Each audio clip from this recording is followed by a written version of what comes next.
ఇదే మీటింగ్‌లో చిరంజీవి ఇంకొన్ని కామెంట్స్ చేశారు సార్. ప్రజారాజ్యం పార్టీనే జనసేన పార్టీగా రూపాంతరం చెందింది. నా లక్ష్యాలని నేను రాజకీయాల గురించి ఎక్కడ మాట్లాడను. బట్ నా లక్ష్యాలని ముందుకు తీసుకెళ్ళడానికి నా తమ్ముడు పవన్ కళ్యాణ్ ఉన్నాడు అంటూ చెప్పారు. దాని గురించి మీ విశ్లేషణ ఏంటి? ఈ పాయింట్ చిరంజీవి గారు తప్పు మాట్లాడారు. మన కుటుంబ విషయంలో ఆయన మాట్లాడి 100% బ్రహ్మాండం కరెక్ట్, కానీ నిజాయితీ ఇది ఆయన రాజకీయంగా అనవసరపు మాట, అనవసరపు పొంతన లేని మాట. ఎట్లా అంటే నేను అడుగుతాను చిరంజీవి గారు, మరి మీరు రూపాంతరం చెందింది అన్నారు, ప్రజారాజ్యం రూపాంతరం చెందింది. ప్రజారాజ్యం మనుగడ ఏంటి? ప్రజారాజ్యం రాజశేఖర రెడ్డి గారి ప్రోత్సాహంతో పెట్టబడిన పార్టీ. చంద్రబాబును ఓడించడానికి ఆయన వేసిన ఎత్తుగడలో భాగంగా మీరు పావుగా ఉపయోగపడి చంద్రబాబును ఓడించడానికి ఉపయోగపడిన పార్టీ ప్రజారాజ్యం. ఆ తర్వాత పార్టీలో విలీనమయ్యారు, కేంద్ర మంత్రిలో పదవి అనుభవించారు. అది వేరే రూపాంతరం చెందిన జనసేన అంటారు. జనసేన కాంగ్రెస్ని పంచెలోడితో కొడతానన్నాడు. మీరేమో కాంగ్రెస్ గెలిపించడానికి కంకణం కట్టుకుని చంద్రబాబును ఓడించడానికి ప్రయత్నిస్తే ఈయన కాంగ్రెస్ పంచెలోడు కొడతానని చెప్పి చంద్రబాబును గెలిపించడానికి పాటుపడ్డాడు. మీరు ఓడించడానికి రాజశేఖర్తో చేతులు కలిపితే ఇది గెలిపించడానికి బీజేపీతో చేతులు కలిపాడు. ఓడించడానికి గెలిపించడానికి చంద్రబాబు. సో ఎట్లా పొంతన? మీరు ఓడించారు, అతను గెలిపిస్తున్నాడు అంటే మీరు చెబుతున్న పొంతన ఎక్కడికి వెళ్తుంది? నాకు రాజకీయాలు సంబంధం లేదు, కానీ నా తమ్ముడు మీ సిద్ధాంతానికి అతను మీదేమో సామాజిక న్యాయం అన్నారు.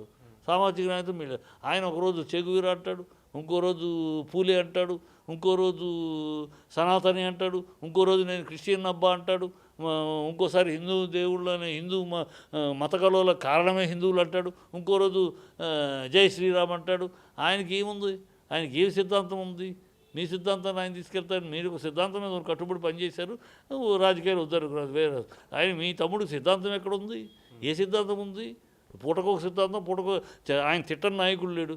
ఆయన అందరినీ తిట్టాడు. రాజశేఖర రెడ్డి తిట్టాడు, చంద్రబాబుని తిట్టాడు, లోకేష్ తిట్టాడు, మోడీని తిట్టాడు, బీజేపీని తిట్టాడు. తిట్టని నాయకుడు లేడు. మళ్ళీ ఆ చంద్రబాబు గ్రేట్ అంటాడు, లోకేష్ గ్రేట్ అంటాడు, మోడీ దేవుడు అంటాడు. ఎవరిని తిడతాడో, ఎవరిని కాళ్ళ దగ్గర కూర్చుంటాడో, ఎవరిని మెచ్చుకుంటాడో అతనికి ఒక విధానము, ఒక సిద్ధాంతము, ఒక స్టడీ, ఒక ఇది లేదు. మీరు ఏ క్యాలిక్యులేషన్ తోటి అన్నారో అర్థం కావట్లేదు. అతను మీ సిద్ధాంతం ఏదో నన్ను కొంచెం గౌరవం ఏదో ఆయన సామాజిక న్యాయం అన్నాడయ్యా, కష్టపడ్డాడు, ఏదో వచ్చినాయి, ఈ రాజకీయాలు నాకు వద్దు మనకు అంటది అనుకున్నాడు, వెళ్ళిపోయాడయ్యా, గౌరవం ఉంది. మీరు మీ సిద్ధాంతాన్ని అతను తీసుకెళ్తాడంటే అతనికి సిద్ధాంతమే లేనోడు.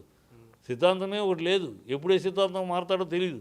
ఏ పూట ఏం మాట్లాడతాడో, ఏ పూట ఏమాడో ఒక నిలకడ లేని నాయకత్వం. He's become a comedian of politics, is become a joker of politics. ఎప్పుడేం మాట్లాడతాడో తెలియదు. ఇవాళ మాట మర్చిపోతాడా? మెమరీ లాస్ ఉందా? నేనేం మాట్లాడా గుర్తుండదు అతనికి. ఎప్పుడేం మాట్లాడదో తెలీదు. జుట్టు ఎగరేసుకుని మరి 32,000 మంది అమ్మాయిలు మిస్ అయిపోయారు ఆ ఊరు మాట్లాడాడు. అది పచ్చి అబద్ధం అని పార్లమెంట్లో తెలియదు మాట్లాడు. స్పెషల్ స్టేటస్ ఇవ్వలేదు, ద్రోహం చేసింది ఆంధ్రాకి బీజేపీ, కేంద్రం అని మాట్లాడాడు. జుట్టు ఎగరేసుకుని ఆవేశంగా మాట్లాడి ఇప్పుడు నోరెత్తడు. సెంటర్లో ఉన్నది మన పార్టీ, మీ కూటమి పార్టీగా స్పెషల్ స్టేటస్కు నోరెప్పుడు. పైగా షోలు రోడ్లు వేయటానికంట ఈయన చెప్పులు లేకుండా నడుస్తాడంట, కెమెరాలు. టెక్నాలజీ వాళ్ళ ఇండస్ట్రీ. నువ్వు డిప్యూటీ సీఎంగా ఉండి ఒక చేయాల్సిన నిజాయితీ ఉంటే ఏం చేస్తావు? నీ దగ్గర నీ పక్కన ఆఫీసులో కూర్చోబెట్టుకుని వర్చువల్లో అక్కడ ఆ రోడ్లని చూపించమంటే అక్కడ ఆఫీసర్సు ఆ రోడ్డుని వర్చువల్లో నీకు చూపిస్తారు. ఇక్కడ నువ్వు చూస్తావు, టప్ అని ఇమీడియట్గా ఇదిగో ఈ రోడ్డు కరెక్ట్గా ఇమీడియట్గా దీని మీద యాక్షన్ తీసుకోండి, దీనికి ఇమీడియట్ ఫండ్స్ చూడండి అని పక్కన ఉన్న ఆఫీసులో ఇన్స్ట్రక్షన్ ఇచ్చి చేస్తావు. రోజుకు 10 రోడ్లను క్లియర్ చేయొచ్చు. నువ్వు ఒక్కొక్క రోడ్డు నడిచేంటే సినిమా జోకులు. సినిమాలో కనుక చెప్పులు లేకుండా నడిచారు పవన్ కళ్యాణ్ గారు. ఎవరు నడవమన్నాడు? చెప్పులు అంటే పని కావాలి, అక్కడ రోడ్లు ఏర్పడాలి. ఈ డ్రామాలు ఎందుకు? ఈ షోలు ఎందుకు? సినిమా డ్రామాలు ఎందుకు? అతన్ని నా ఆశయాలు నెరవేరుస్తాడు అని అంటాం.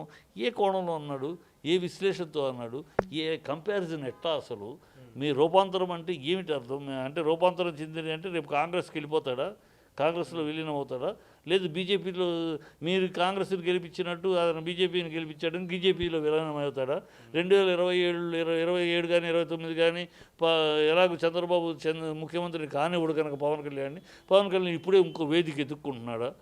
బీజేపీ వేదిక, బీజేపీకి ఎలాగో సీఎం క్యాండిడేట్ లేడు ఆంధ్రాలో, కనుక బీజేపీలో విలీనం చేసేసుకుని బీజేపీ సీఎం క్యాండిడేట్గా రాబోతున్నాడా, ట్రయాంగిల్ ఫైట్కి దారి తీస్తున్నాడా, ఇవన్నీ క్వశ్చన్ మార్కులు. ఆయన అన్న మాటలో ఆయన ఏదో అనేసాడు అంతే.